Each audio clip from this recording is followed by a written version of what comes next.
ये जो जीवन की दशा को सुधारने का समय मिला है, बस इसमें हम सावधान रहें। यदि हम किसी की स्तुति और निंदा परक वाणी बोलेंगे तो द्वैत भाव दृढ़ होता है। कोई दूसरा है, ये जब तक भाव रहेगा तब तक भगवत प्राप्ति में बहुत बड़ा विघ्न है। आंतरिक भाव में बहुत जल्दी अध्यात्म की ऊंचाई पर, भक्ति की भूमिका पर पहुंचने के लिए उपासक को ये सुधार करना अनिवार्य है। किसी की किसी भी तरह चर्चा नहीं होनी चाहिए। अगर हो तो भगवत भाव को पुष्ट करने वाली हो। हम अधिक समय और अधिक भजन व्यर्थ कर देते हैं वाणी के अपराध के द्वारा, जिसे हम महत्व नहीं देते।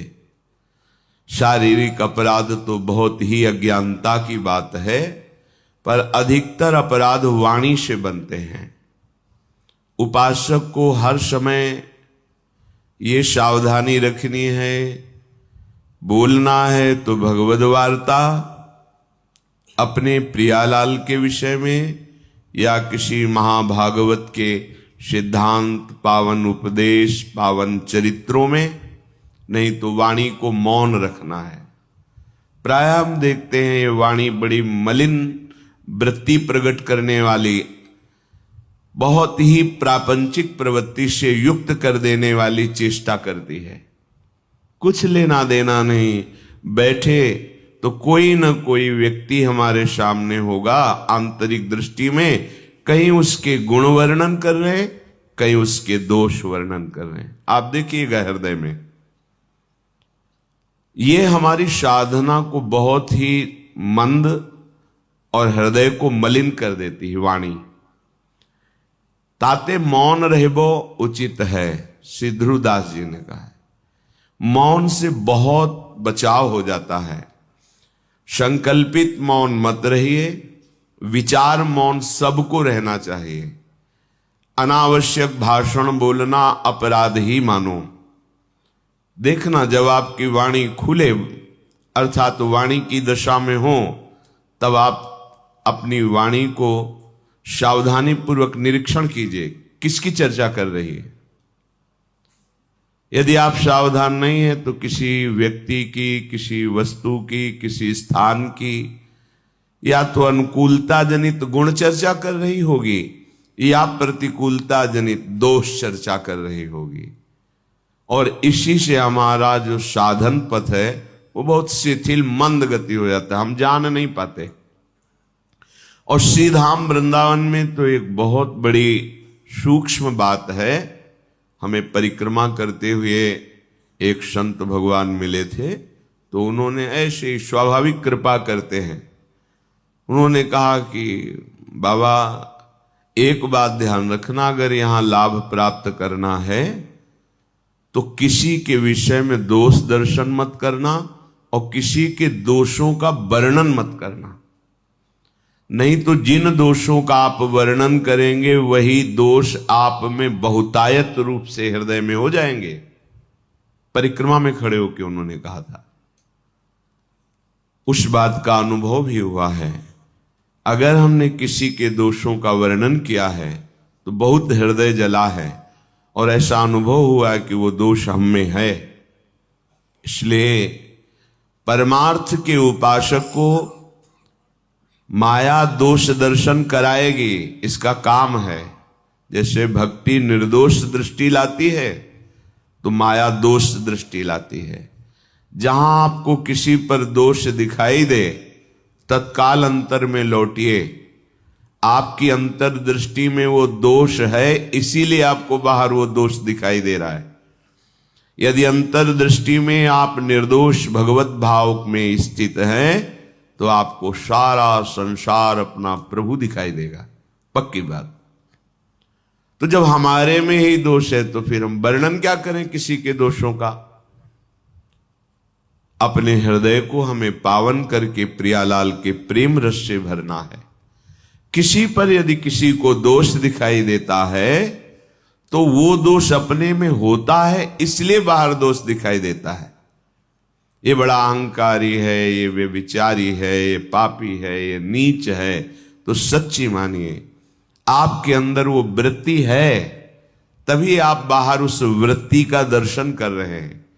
नहीं तो देखो महापुरुषों ने देखा अपने आराध्य देव को, जित देखू तित श्याममयी, और कह रहे श्री राम में सब जग जानी, वो कह रहे सलवम खलमिदम ब्रह्म।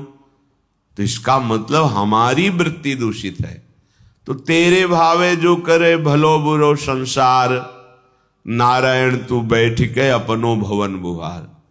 हमें अपना हृदय पावन करना है, जिससे हमारे प्रिया प्रीतम हमारे हृदय में आकर विराजमान हो जाए।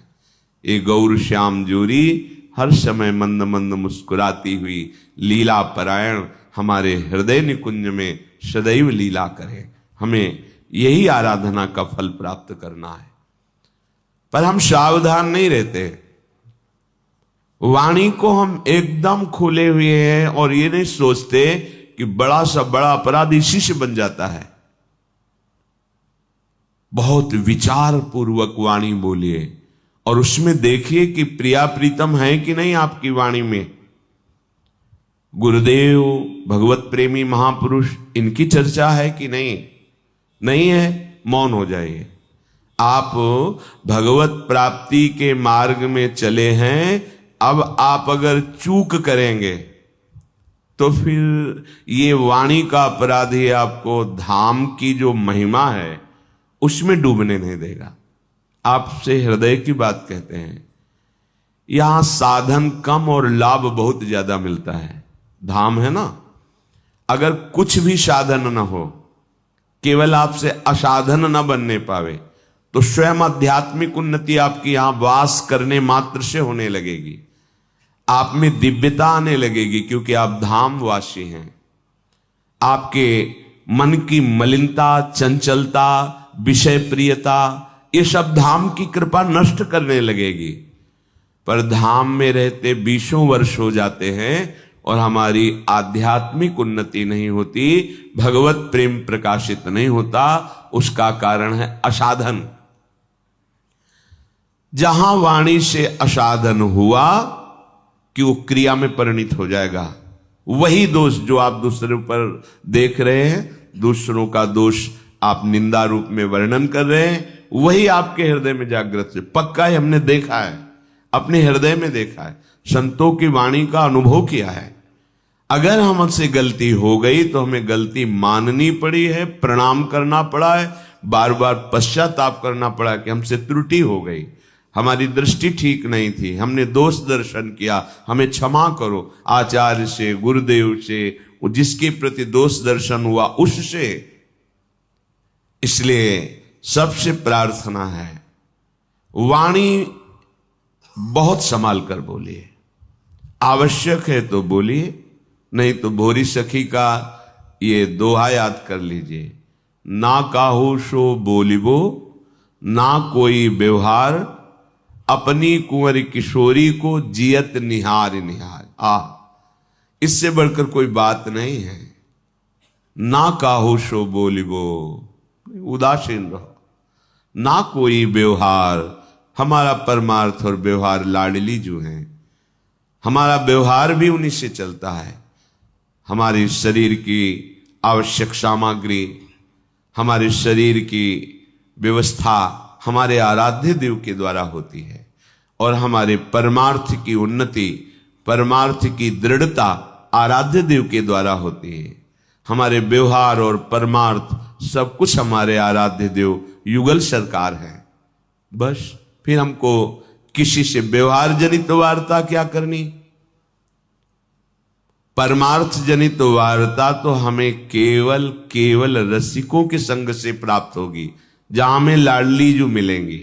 परमार्थ का विविध स्वरूप है, विविध साधनाएं हैं, उनका विविध फल है, वो सब हमें नहीं चाहिए।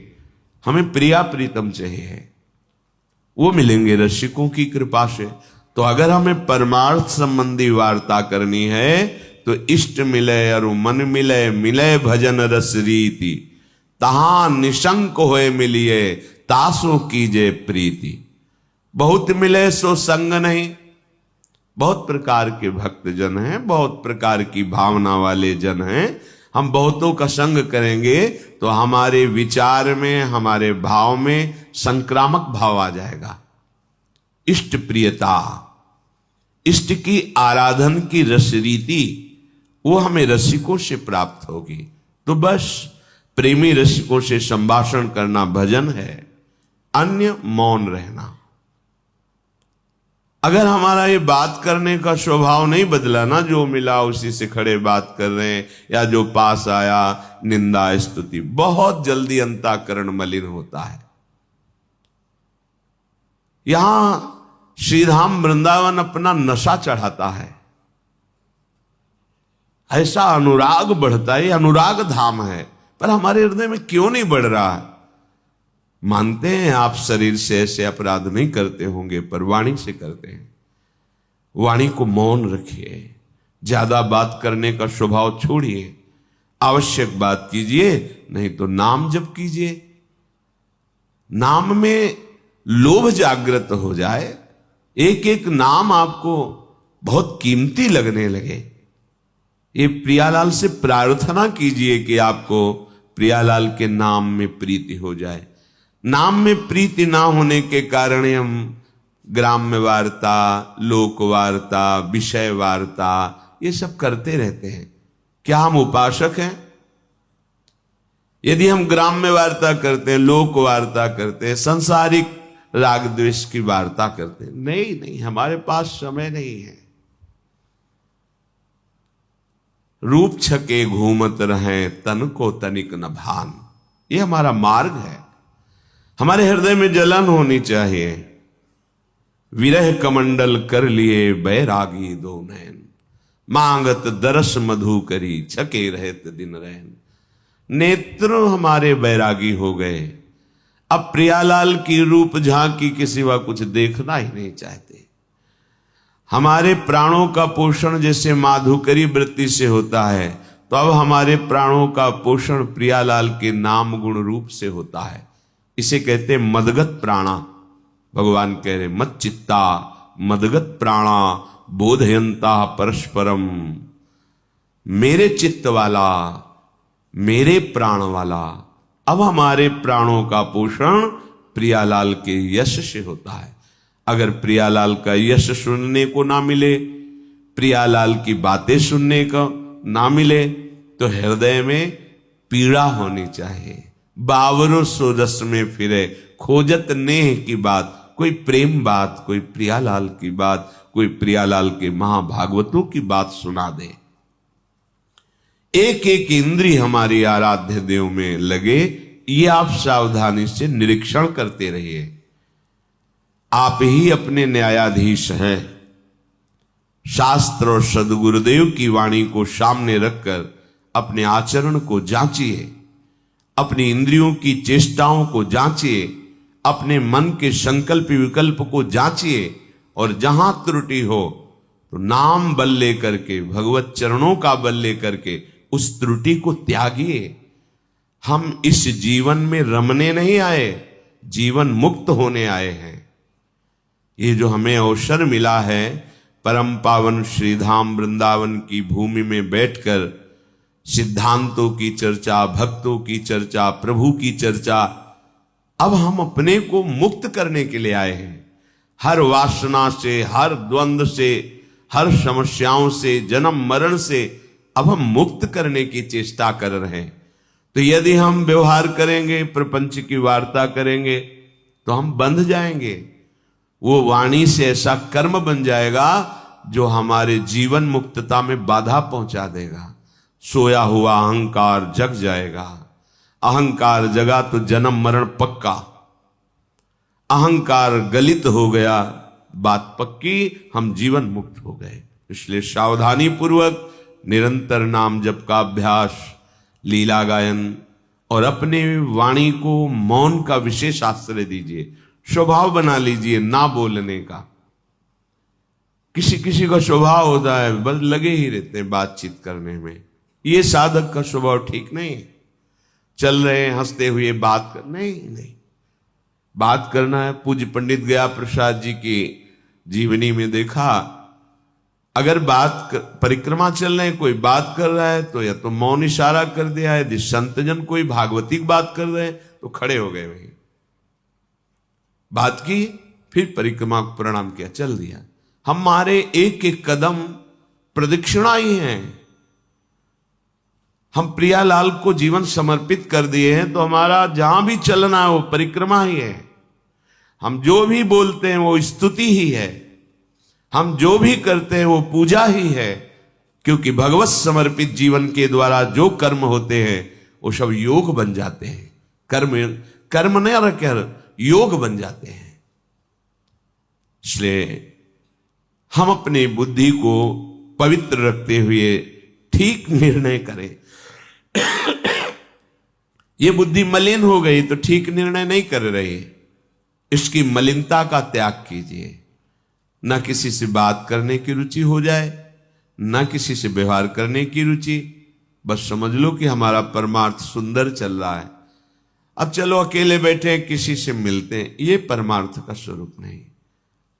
एकांत बैठना सीखो। कभी तो 1 घंटा तो ऐसा निकालो 24 घंटे में, सेवाद शांत बैठे, मन की दशा को निरीक्षण करो, कहां जा रहा है, क्या प्रियता बची है मन के अंदर से, ये किस भोग की तरफ ज्यादा आकर्षित हो रहा है, और फिर डांट लगाओ उसको, विवेक के द्वारा उसको, विचार के द्वारा उसको समझाओ, समझ जाता है।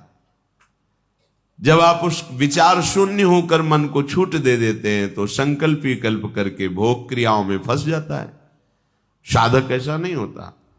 साधक विचार करके मन को समझाता है। जब मन नहीं समझता है तो उसके उपेक्षा कर देता है, जा तुझे जहां जाना है, राधा राधा राधा, वो कुछ नहीं कर सकता है। ये जीवन मुक्त होने के लिए है। जीवन मुक्तता की तरफ तुम्हारे कदम बढ़ रहे हैं, इसकी पहचान जब आप शांत बैठे तो आपके हृदय में अपने आप प्रियालाल का स्फुरण होना चाहिए। यदि किसी व्यक्ति की झांकी आती है, कोई वस्तु का दृश्य आता है, कोई भोग सामग्री, तो अभी आप उसमें फंसे हैं। ये पहचान है जीवन मुक्तता की तरफ। कोई चाह नहीं, अन्य कोई स्मृति नहीं, एकमात्र। कल सुना महर्षि मार्कंडेय जी 6 मनवंतर तक एकाग्र चित्त होकर भगवान के चिंतन में, एकाग्र 6 मनवंतर, कितना समय होता है, युग नहीं मनवंतर। हम 6 घंटे भी एकाग्र नहीं हो सकते, तो हम प्रयास तो करें ना। जब हम कहीं एकांत बैठे हों, क्रिया रहित हो, तो हमारी वृत्ति कहां है, मोबाइल में है, मोबाइल के नंबरों से संपर्क में है, या कोई भोग क्रिया का चिंतन, या कोई भोग सामग्री का चिंतन, या किसी रिश्ते नाते व्यक्ति का चिंतन। ये हमारे लिए बहुत बंधन है। अंदर की बात, तत्काल इसको काटना सीखो। नहीं, और श्यामा श्याम राधा वल्लभ श्री हरिवंश चिंतन, ये आपकी आंतरिक सुधार की बात है। आपको आंतरिक आनंद का अनुभव होने लगेगा, हृदय कृत्यता का अनुभव करने लगेगा। फिर किसी के उपदेश की आपको जरूरत नहीं रहेगी। आपके चित्त का समाधान हो गया तो पवित्रता आपके रोम रोम में, आनंद आपके रोम रोम में। वो तो भक्तजन रंजन प्रभु हैं, उनकी चर्चा सुनना व्यसन हो जाता है, भक्तों की चर्चा सुनना व्यसन हो जाता है। अब उसको कोई जानकारी नहीं चाहिए, उसके चित्त का समाधान हो गया है, केवल अपने प्रभु में लगा हुआ है। ये बड़े बड़े ऋषि मुनियों, संत महात्माओं और शास्त्रों की सार बात आपको बता रहे हैं। जब आप एकांत बैठे तो यदि आपके एकांत चिंतन में कोई व्यक्ति आ रहा है तो आपका राग है या द्वेष है, कोई वस्तु, कोई व्यक्ति, कोई स्थान, कोई घटना, कोई परिस्थिति, यही मन फेंकता है, अभी आप जीवन मुक्तता की तरफ नहीं है। काटिए उसको, उदासीन होइए, विचार के द्वारा उसको रोकिए, रुक जाता है, शांत हो जाता है मन। जब उसको डांट लगाओ तो शांत हो जाता है। हमारा मन ऐसा निश्चल हो जाए जैसे एकांत में रखा हुआ दीपक, उसकी ज्योति बिना हिले डुले अखंड जलती, ऐसे ही हमारा मन शांत होकर केवल प्रियालाल के नाम में, रूप में डूब रहा है। कैसे उस आनंद का कोई वाणी के द्वारा वर्णन कर सकता है जिसका मन निश्चल होकर प्रभु में लग गया है? कि क्रोध बड़ा है या क्षमा? अगर हमारे साथ कोई दुर्व्यवहार करता है तो मुझे क्रोध से विजय प्राप्त करनी चाहिए या क्षमा से? तो उन्होंने कहा कि दोनों अपनी जगह ठीक है। ना तो सदा क्रोध ही करना चाहिए और ना सदा ही कोमल बने रहना चाहिए। विवेक पूर्वक देखना चाहिए कि इस समय आवश्यकता किसकी है, तेज धारण करने की या शांत होकर सहने की। जो इस विवेक को नहीं धारण करता है वो अपने सतमार्ग को खो देता है। अब आपके गुरु निंदा कोई कर रहा है, इष्ट निंदा कर रहा है, धर्म विरुद्ध आपके साथ व्यवहार कर रहा है, एक बार क्षमा करने का अवसर है। पहली बार जिससे मिले हो और वो गलती कर रहा है तो उससे क्षमा कीजिए। एक बार क्षमा, सावधान, अब दोबारा शब्द नहीं, एक बार क्षमा। अगर दोबारा तो आप में सामर्थ हो तो जबान बंद कीजिए, नहीं कान बंद कीजिए और वहां से निकल जाइए। दंड देने की सामर्थ अपने लोगों में नहीं है, क्योंकि ईश्वर दंडधारी है, हम उनके दास हैं, वो देख लेंगे। अपने को हट जाना चाहिए। उस सभा में, जिस सभा में अधर्म बर्ताव हो रहा है, यदि आप बैठे रहे तो उसी अधर्म के आप भी भागी बनेंगे। जिसमें संत निंदा हो रही, भगवत निंदा हो रही है, अगर वहां आप चुपचाप बैठे हैं, विरोध नहीं कर रहे हैं, तो वही पाप आपको भी लगेगा जो निंदा करने वाले को लगेगा। इसलिए या तो उठ के वहां से चल दें और या फिर उसका विरोध करें, सभा में खड़े होकर उसका विरोध करें कि आप ऐसा नहीं कर सकते। इसके करने से आप पाप से बच जाएंगे।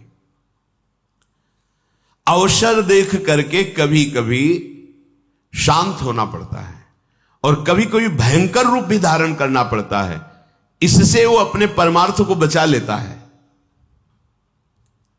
तुम्हें क्षमा का अवसर बताता हूं, जैसा मनीषी पुरुषों ने अनुभव करके सिद्धांत लिखा है। जिसने कभी तुम्हारा एक बार उपकार किया हो जीवन में, बड़े से बड़ा अपराध बन जाए तो उसको एक बार माफ कर दीजिए, क्योंकि उसने उपकार किया। कभी थोड़ा भी तुम्हारा हित किया है और उससे यदि अपराध बन जाए तो पहले के उपकार का स्मरण करके बिना दंड दिए उसे छोड़ देना चाहिए। जाइए आप, इससे तुम्हारा क्षमा बल बढ़ेगा। जिससे अनजान में अपराध हो गया है आपके साथ, उसे पता नहीं था, उसको क्षमा कर दीजिए। क्योंकि सबके लिए सर्वज्ञता सुलभ नहीं है। वो अज्ञानी है, अज्ञान के कारण अपराध बन गया तो क्षमा कर दीजिए। पर जिसको एक बार क्षमा कर दिया है और फिर वही अपराध तुम्हारे साथ कर रहा है, तो फिर उसके लिए क्षमा शब्द का प्रयोग नहीं, क्योंकि अब वो फिर तुम्हारे लिए बहुत हानिकारक हो जाएगा। उसके अपराध निवारण के लिए फिर कानून व्यवस्था है, धर्म व्यवस्था है। जो जानबूझकर तुम्हारे साथ बार बार अपराध कर रहा हो, उसको अब क्षमा करना ठीक नहीं है। ये शास्त्र आज्ञा करता है। एक बार क्षमा कर दिया शास्त्राबाहु अर्जुन को। बड़े क्रोध से भगवान परशुराम जी आए जब सुना कि जमदग्नि जी उनके पिता हैं, यहां से आश्रम का विनाश किया उसने और गौ आदि अपहरण करके ले गए। माता विलाप कर रही थी। तो उनका ऐसे समर्थ की मां विलाप कर रही, मैं इनका विनाश कर दूं। जमदग्नि जी ने कहा नहीं, पहला अपराध है, क्षमा कर दीजिए, हमारा बल क्षमा है। लेकिन उद्दंडता उनकी इतनी बढ़ गई कि उन्होंने वध कर दिया आकर दोबारा जमदग्नि जी का। फिर भगवान परशुराम ने क्षमा नहीं किया, अपने तेज बल से और फरसे के बल से पूरे वंश का विनाश, काट काट के पहाड़ लगा दिए थे। तो जो उद्दंड है, पाप पे पाप करता जा रहा है, उसके लिए क्षमा शब्द का प्रयोग नहीं है, उसके लिए दंड ही उसके लिए सही औषधि है। प्राणी कोई भी हो, यदि एक बार अपराध करे तो विचार पूर्वक क्षमा कर देना चाहिए। यदि जानबूझकर दोबारा अपराध करता है तो उसे, ये दूसरों के लिए नहीं अपने लिए भी लागू है। एक बार हमसे गलती हो गई तो प्रभु क्षमा कर देंगे। जानबूझकर गलती करो और सोचो कि भाई नाम या किसी से हम, तो उसको फिर नामापराध के अंतर्गत माना गया है और विशेष दंड का अपराधी। जैसे आपसे अभी तक गलती हो गई, पापाचरण हो गए, गंदे गंदे खाद्य और शब्द, आपने सत्संग सुना और अब लो नशानी अब ना नशे हो और भगवान की शरण में हो गए तो सब माफ हो गया। लेकिन अब नहीं होना चाहिए। अगर फिर होता है तो सब जुड़ जाएगा ब्याज सहित। जो दोबारा बार बार अपराध करता है, उस अपराध के लिए दंड देने से ही उसका सुधार होगा, क्षमा से नहीं। अच्छी तरह जांच पड़ताल कर ले और जब ये सिद्ध हो जाए कि ये अमुक बार बार अपराध कर रहा है तो उसके क्षमा योग्य बर्ताव नहीं करना चाहिए, क्योंकि उसका सुधार हो जाएगा, उसके अपराध का दंड यदि उसे मिलेगा। कोमल स्वभाव और उग्र स्वभाव, ये दोनों होने चाहिए। अगर कोमल ही स्वभाव एकदम बनाए रखोगे तो फिर धर्म का भी पालन नहीं कर सकते हो। कई बार जैसे कहा है कि आपकी दृष्टि में पावर होना चाहिए। आप देख के मुस्कुरा दिए, आप ऐसे सरल ढंग से देख, कोई भी आपको बात करेगा, छेड़ेगा, परेशान करेगा। अंदर से भगवत चिंतन चल रहा है, सबके प्रति भगवत भाव है, लेकिन आपकी दृष्टि में बचाइए अपनी दृष्टि को, तो आपकी दृष्टि में सामर्थ्य आ जाएगी। ऐसे ही आप जो देखते रहते हैं, आपकी दृष्टि शक्तिहीन होती रहती है। संत अपनी दृष्टि को, तो जितना आप अपनी नेत्रेंद्रिय को बच, फिर आप देखेंगे तो सामने वाले के अंदर जो अपराध वृत्ति भयभीत हो जाएगा। दृष्टि में बहुत तक, सगर के जो 60,000 पुत्र थे, बड़ी मनमानी करके वो, किसी ने घोड़ा बांध दिया था कपिल आश्रम में, भगवान कपिल देव जी तो अपने ध्यान में ही थे, बड़ी उद्दंडता शुरू कर दी आश्रम में। तो केवल देखा ही था, भस्म हो गए, संकल्प नहीं किया था, ऐसा शास्त्र में लिखा है कि उन्होंने संकल्प किया हो जाओ भस्म, ऐसा कुछ नहीं, केवल देखा ही था, भस्म हो गए। उन्हीं के उद्धार के लिए तो भागीरथी गंगा जी का प्रादुर्भाव भूतल पर हुआ। तो सदैव कोमल स्वभाव नहीं रखना चाहिए। प्राय हमने महापुरुषों में भी देखा है, कभी कोमल बर्ताव तो कभी उग्र स्वरूप। उसे क्या होता है कि उद्दंड मनों पर अपने आप शासन होता है। बहुत दयालु हैं, बहुत कृपालु हैं, बहुत करुणामय हैं, तो आप देखो तुम्हारे मन की दशा क्या, अरे कुछ नहीं, 2 मिनट के बाद तो देखते हैं ना वो। और जब ये पता है कि अगर तो फिर हमें दंड मिलेगा, निष्कासित कर दिए जाएंगे, नाना प्रकार का क्लेश मिलेगा, तो मन भयभीत होकर सतमार्ग में चलता है। इसलिए भगवान का कभी शांत स्वरूप देखा जाता है, कभी उग्र स्वरूप देखा जाता है।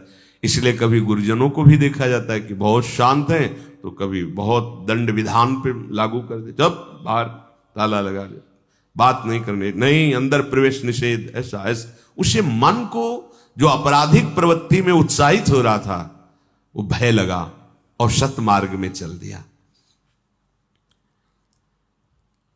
यद्यपि कोमलता बहुत ही साध्य विषय है, हृदय कोमल रखना चाहिए, पर हर समय बाहरी मृदुता ठीक नहीं है। जब बचाने के उद्देश्य से दमयंती जी को छुआ तो कुछ नहीं हुआ, और जब काम वासना तो उनका सावधान कदम आगे नहीं। अब साधारण भाव नहीं तुम्हारा काम भाव हो गया है। अगर कदम बढ़ाया तो तुम भस्म हो जाओगे, हम पहले तुम्हें बता रहे हैं। बढ़ाया तो भस्म हो गया। हम हित नहीं चाहते किसी का, लेकिन कोई हमारे धर्म पर प्रहार करे, कोई हमारी इज्जत पर प्रहार करे, कोई ऐसा, तो ऐसे भी काम नहीं चलता है। बराबर भगवान भी ऐसे नहीं रहे हैं, और ऋषियों की भी देख लीजिए, जहां हुआ तो फिर इसका भी प्रयोग किया है। कहीं तेज की जरूरत होती है, कहीं क्षमा की जरूरत होती है। हर समय क्षमा ही क्षमा नहीं, और हर समय तेज ही तेज नहीं। क्षमा भी बल है और तेज भी बल है, और वही बलवान है जो भजन बल से युक्त है। जितना तुम में नाम है, हाँ देखा है, नाम का प्रभाव देखा है, भजन का बल देखा है। इसलिए देश काल और परिस्थिति का विचार करके कि इस समय हमें तेज का प्रयोग करना है या मृदुता का प्रयोग करना है, दोनों। अब कोई हमारे गुरुजनों पर प्रहार कर रहा है, कोई आक्षेप कर रहा है, कोई गाली दे रहा है, वहां हमारे भगवान है। नहीं, भगवान नहीं हो। अब पुष्प से पूजा नहीं होगी तुम्हारी। जिनके लिए प्राण समर्पित, अगर एक भी शब्द, तो ये प्राण हम समर्पित कर सकते हैं, लेकिन एक भी शब्द नहीं सुन सकते। ये तेज भागवती को होगा। सर्वम खलमिदम ब्रह्म की सिद्धि किए हुए महापुरुष की बात कह रहे हैं। एक भैरव सिद्ध करने वाला कपाली तांत्रिक भगवान शंकराचार्य जी के पास आया और कहा, महाराज आपके लिए देह तो मिथ्या है। कहा, परम सत्य। तो फिर आपकी गर्दन उतार ले जाए, हमारे सिद्ध काम में आएगी। आप जैसे ब्रह्म ऋषि की अगर परम पवित्र खोपड़ी से जो हम करेंगे तो भैरव सिद्ध हो जाएगा। बोले, हाँ हमें कोई परेशानी, आप उतार सकते हो, पर अभी उतारोगे तो बहुत से शिष्य हैं, बाधा पहुंचा देंगे। प्रातः 4 बजे ब्रह्म मुहूर्त में आना, हम इस पीपल के नीचे ध्यानस्थ होंगे और तुम गर्दन उतार ले जाना। सत्य बोले, कोई ऐसा नहीं कि कोई प्लानिंग, कुछ नहीं। ब्रह्मस्वरूप। जैसे दधीचि ऋषि से देवताओं ने प्रार्थना की कि आपकी अस्त्रियों से जो अस्त्र बनेगा उससे वृत्तासुर मारा जा सकता, अन्यथा नहीं। शांत हो गए, अपने प्राणों को ब्रह्म में स्थित करके छोड़ दिया शरीर को। उनके परम पावन दिव्य तपोमयी अस्थियों से वज्रादि बड़े अस्त्र बने, जो अमोघ अस्त्र कहे गए। तो प्रातः 4 बजे वो कपाली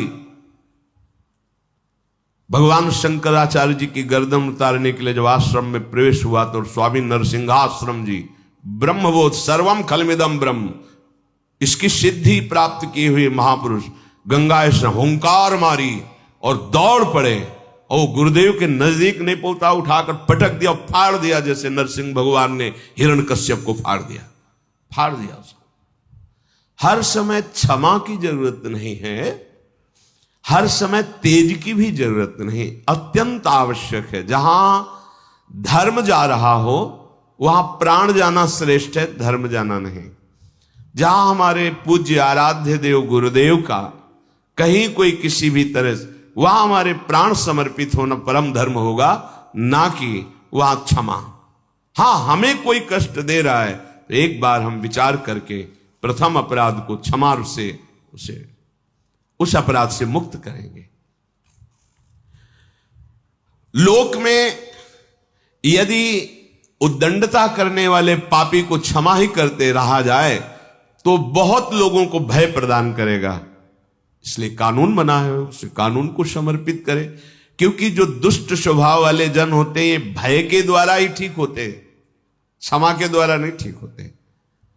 कोई ऐसी बिरली घटनाएं होती हैं जो क्षमा से उनका परिवर्तन हो गया कि मैंने अपराध किया, इन्होंने क्षमा किया, उसका हृदय परिवर्तन हो गया।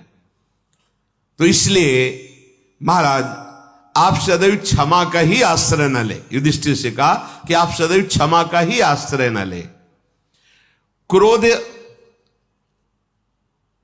अगर इसको आप बार बार ही उत्तेजना में लाते रहेंगे तो ये क्रोध आपकी उन्नति को नष्ट कर देगा। दोनों बातें देखना है।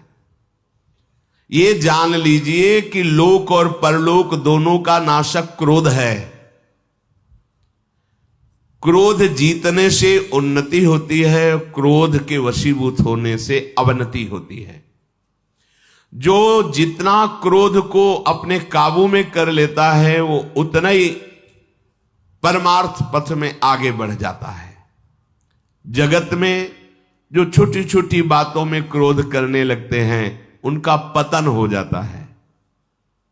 इसलिए उपासक को चाहिए कि सर्वनाशक इस क्रोध को पीना सीखे। जब गुस्सा आवे पीना सीखे। पीछे वर्णन कर चुके हैं।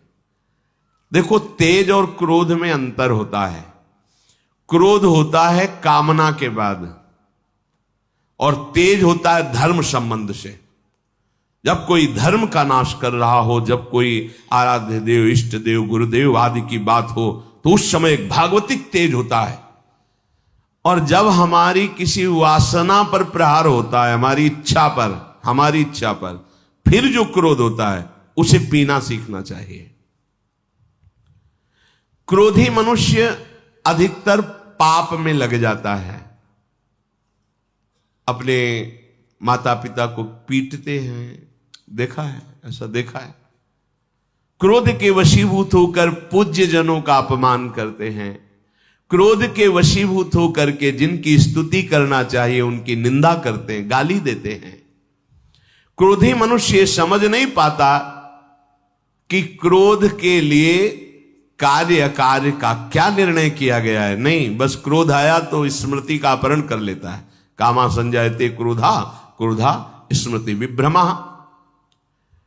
क्रोध अगर अपनी चरम सीमा पे आ जाए तो अवध्य पुरुष की भी वो हत्या कर देता है।